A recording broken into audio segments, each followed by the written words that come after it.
It's the end of the day with Ray. Hello, my friends. Well, ladies and gentlemen, you've heard the breaking news. Lexmark's for sale. Wow. I got to tell you something. You know, this story regarding Lexmark proves my point that the industry's media and analysts are completely useless to our industry. And I'm going to share something with you. And if you're in the industry's media and analysts, you need to pay attention to this because I'm not wrong. And I want you all to think about this real hard.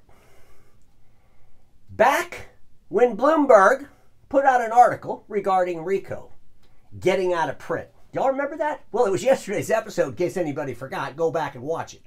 I brought it up in that episode. What happened? Boy, our industry's media and analysts, they were all over that shit.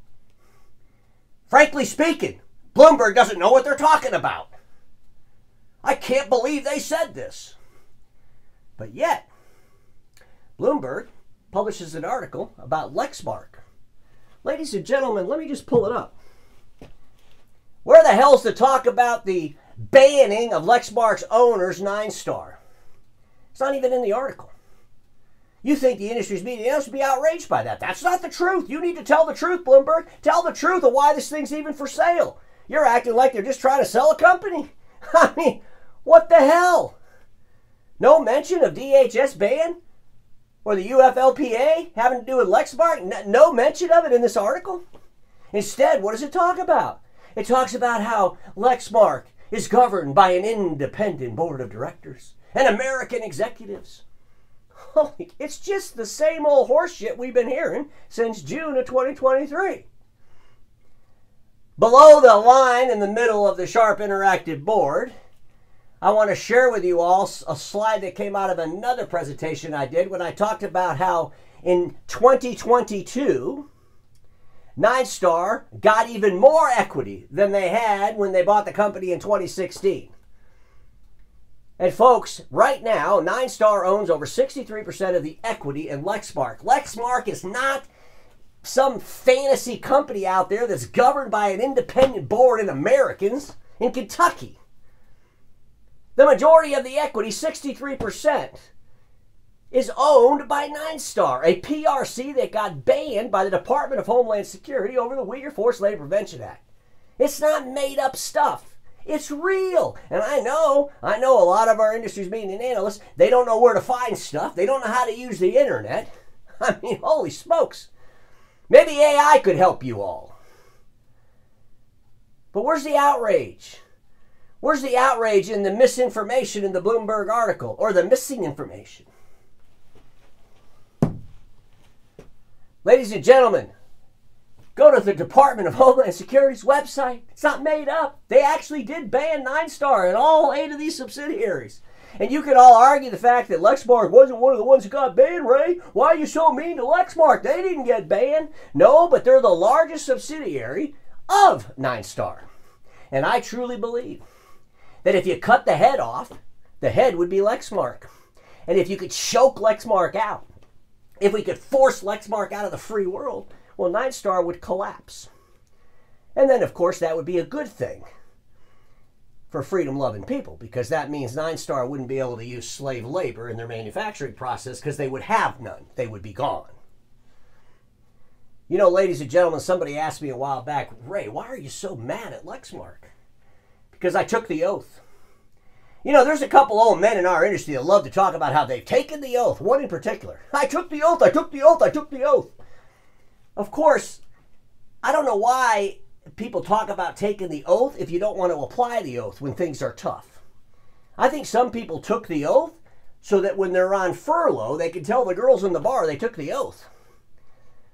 Because quite honestly, if you took the damn oath, you should be as outraged as I am, because in the oath, it's about defending and protecting the Constitution of the United States. It's also about protecting the United States from domestic and foreign adversaries. And when the Department of Homeland Security bans a PRC over the Uyghur Forced Labor Prevention Act, or bans any PRC for any damn reason, I think that's a great time to exercise the oath and consider that PRC an enemy, because I sure as hell do. I consider Ninestar an enemy and every one of their subsidiaries by default, especially their largest one, a company called Lexmark. I really believe, and I shared this slide in another episode regarding Lexmark, because I've been talking about this since June of 2023 pretty heavily. Nobody else in the industry media wants to touch it because they're all scaredy cats. But at the end of the day, I think she is cheering all of you. Thank you so much, Imaging Channel. Thank you so much, Canada Report. Thank you so much, BTA. Thank you so much, Industry Analysts. Thank you so much, ENX. Thank you so much, Keypoint Intelligence. And Keypoint Intelligence, I got a special prize for you. I'll give Lexmark some money so that they can buy an award from you. Just don't mention Lexmark when you bring up the word Ninestar. I'm sure that's what she's thinking. Ladies and gentlemen, I did an episode not too long ago, and it was WTF Keypoint Intelligence. And I've said this for a lot lately, but I just am not a fan of Keypoint Intelligence. I think that when Atara bought them and put all this stuff together, and they're an awards company that pretends that they're an analytical firm, they're the most biased firm out there. They say they're unbiased. It's ridiculous. And this episode I did not too long ago, there I am. I'm talking about an article they wrote regarding Ninestar, 700 words, and never once did they mention Lexmark. You think that was a coincidence? Folks, I think if they mentioned Lexmark, that she would be upset. And if she's upset, he's not going to let Lexmark buy the Pacesetter Award. Ladies and gentlemen, Lexmark cashes in with BLI Pacesetter Award in retail for North America from Keypoint Intelligence. Here's something I found so interesting regarding Keypoint Intelligence. A current article that's on their blog that was just published. It was published September of 2022 of this year, just a couple of days ago. And it was titled this, AI washing is here and it's not great. And the author that works for Keypoint Intelligence was talking about AI washing, it's not really good. It could be misleading to people. But here's a sentence that was in that article that I want every single person that's watching today's episode to listen to. Listen to it really hard. This is in an article in Keypoint Intelligence blog. Are you ready? But let's be clear. Any kind of washing is problematic. It is a shady tactic for short-term gains that can have long-lasting negative impacts on society. Home run, Keypoint Intelligence. You nailed it. Any kind of washing is terrible. The problem is, everything you do regarding Ninestar and Lexmark has been whitewashed. Most of the stuff you cover regarding OEMs is whitewashed. Which kind of tells me, and probably everybody else, how hypocritical Keypoint Intelligence is. Whitewashing's bad if it's about AI, but if it's about an OEM, or if it's about a banned PRC, not a big deal. Ladies and gentlemen, when Keypoint Intelligence published this headline, Lexmark cashes in with BLI Pacesetter Award, you know what it really should have been? Well, I'll tell you. It should have said this. Keypoint Intelligence cashes in, selling a Pacesetter Award to Lexmark, the largest subsidiary of a DHS-banned PRC called Ninestar. No whitewashing there, is there? Okay, my friends at Caton. You know, I got a friend that works at Caton. His name's Tom Walsh. Tom, you need to start looking for the Lexmark people. So I wanted to ask a question. Who's willing to fight the Communist Chinese Party-controlled PRC Ninestar? I think Caton should be ready to fight him. Caton, I took the liberty and I put a sticker on your machine. It says Freedom Series. And what I'm thinking is this. You take your machines, you put the sticker on it, Freedom Series, and you come up with a campaign to go after the Lexmark customers all over America. Let's focus on America right now. You go all over America and you wipe out those Lexmark contracts and you put Caton machines in there. Right now, you start with the A3s. I know Lexmark probably hadn't sold a whole lot of these new A3s they kicked off to distract the whole marketplace from the fact that their owner's Ninestar got banned over the Uyghur Forced Labor Prevention Act, because that's the only reason they did this, I'm sure. But any dealer that's thinking about buying Lexmark A3s, you should just call up Caton, because they have the Fujifilm A3s, and they'd be more than happy to take you on as a dealer. And why do you want to do business with Lexmark? Let's be honest. Lexmark's owned by a PRC called Ninestar. They got banned over forced slave labor. It'd be a great time to not do any business with Lexmark. But here's the deal, Caton. You got to call up Fuji. And you got to say, hey, Fuji, I need you to give me the A-Force 2. And then you can go after them full force. It doesn't matter if it's Caton. It doesn't matter if it's my friends at Kyocera. It doesn't matter if it's my friends at Brother. It doesn't matter who they are.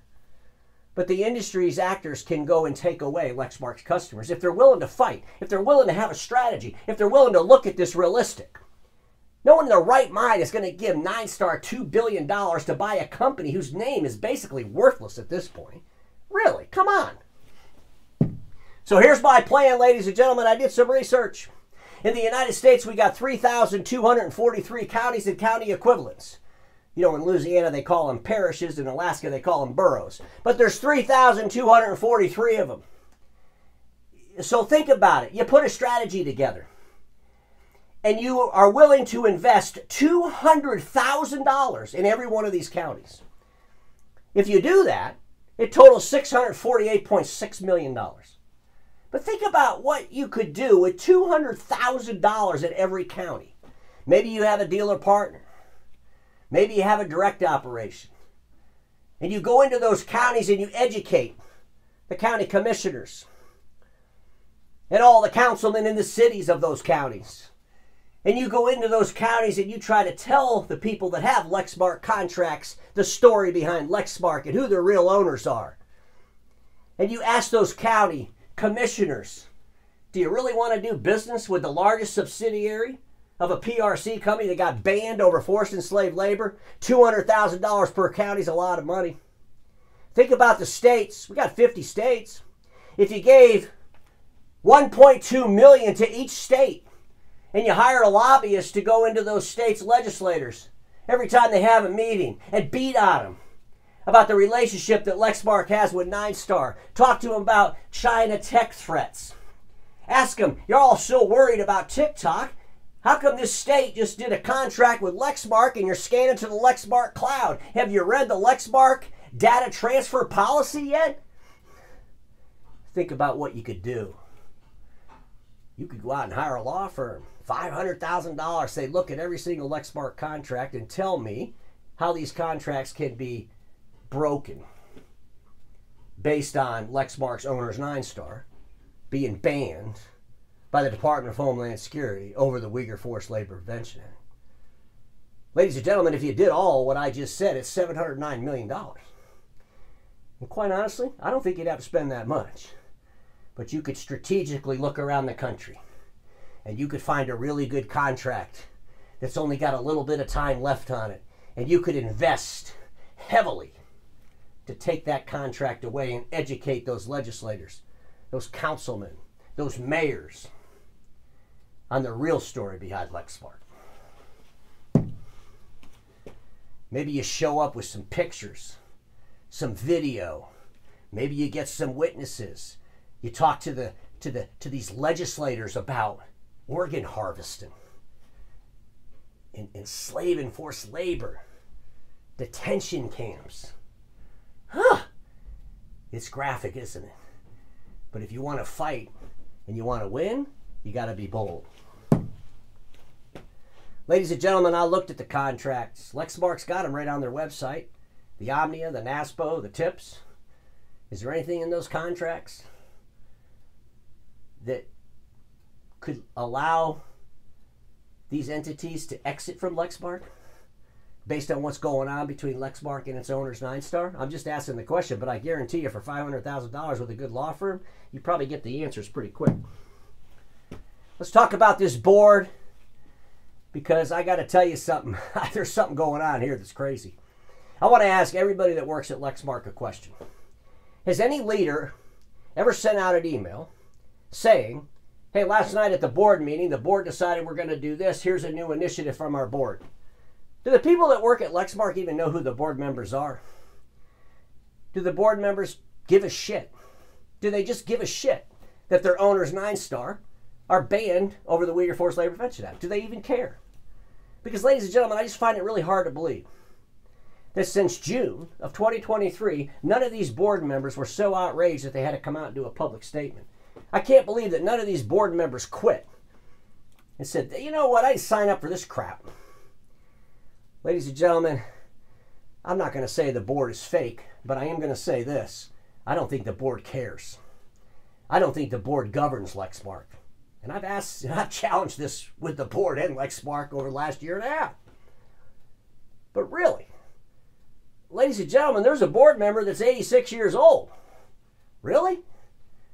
You got a board member that was in the Bill Clinton administration. He's 86 years old. Is he aware of what's going on with Lexmark's owners, Ninestar? Because I think he'd be a little bit outraged by it, to be honest with you. Now I want to end with the BTA. Last year in August, the BTA put a panel discussion, one that I forced him to have. I don't care what they say, I forced him to have it. But it just ended. You know? And I went to that, and I know they all thought I was going to be all disruptive and cause all kinds of problems, and I didn't do any of that. I waited until I got back to the studio, and then I told you how stupid it was. But I did tell them this when I was there. I hope it's not the end of it. I hope you continue to pursue this. And they said they were going to. Well, they never did anything. Not a damn thing. The good news is that the legal head is gone, retired. So maybe now the BTA can take over and finish what I believe the last legal guy failed to finish, failed to even pursue. Ladies and gentlemen, I got one more slide, and this is for my friends in the Parrot Press. I welcome you to share today's episode with your entire audience. I know some of you got pretty small audiences, but anyway, you could share the episode. If you want me to come on and do an interview, I'd love to do it. And you could explain to me in front of the whole industry why you're not completely outraged that Bloomberg didn't talk about Ninestar being Lexmark's owners in their article. How they didn't even bring up the Uyghur Forced Labor Prevention Act. That'd be a great conversation, wouldn't it? You know, ladies and gentlemen, our press, they have this naive belief that if they ever published anything I did, if they ever said anything or repeated anything I did, that they would give me credibility. Quite honestly, that tells you how naive they are, okay? Because I don't need their credibility whatsoever. Parrot Press, maybe it's time you really start doing your job. And maybe this story about Lexmark selling is a great time to start. Because everybody watching me knows this. Status quo is the killer of all that'll be invented. Don't get stuck at status quo, and I'll see you all tomorrow.